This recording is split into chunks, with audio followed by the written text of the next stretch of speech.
This Christian movie ripped off Jumanji. Traumatized a generation of 90s kids. That's right! And has some of the worst claymation I've ever seen. The film's called Humania, and if this brings back some repressed childhood memories, I'm so sorry. Humania asked the age-old question: what if we rip off a better movie and make it religious? Well, here's the result. 1 out of 10 irrevocable psychological damage! But on the other hand, reviews like Poopy Fart Bum Bum 10 out of 10 make a pretty strong case as well. The story begins with our main character smacking a baseball through his parents' window and then running away. Christopher Atwood, you get in here right now! Soon a weird theme song plays about him getting spanked. Greeted by a nasty spanking. So he goes to hide away at knockoff Doc Brown's house. Here his friend, who's at least 70 years old, is working on a machine that lets you talk to plants. You are about to experience the first plant sound. What do they got to say?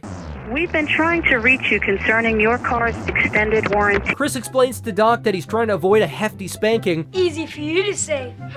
They never spanked you. Followed by Doc wistfully wishing somebody would spank him. Now the perfect time to bring up God, Doc pulls out a board game about knowing what pleases God and what doesn't. Resulting in Chris getting sucked inside the board game and meeting the most obnoxious characters ever created. The characters lecture Chris, telling him he has to follow the path of righteousness or he'll never get home. Also, something important to note, everywhere Chris goes, he walks around like he's carrying a fresh 10-pound load of in his pants. Throughout his journey, Chris meets up with your mom, a car salesman, and worse yet, a British person. A jolly good day to you. All who try and successfully steer Chris off the path of righteousness. This results in him drawing something called a dodo bird card, whose character's sole purpose is to shame him. Boy, are you a dodo bird? And make him feel bad for his mistakes. Lying, stealing, rotten friend! Luckily, Chris runs into a sailor who gets him back on the path of righteousness and to the mountain of wisdom right as the gate closes, where he's basically told he's a screw-up, but if he tries to be better, that's all that matters. Now back in the real world, Chris tells Doc all about what he's learned. I kept doing things wrong and getting in trouble. Ultimately agreeing to go back home and take responsibility for the broken window.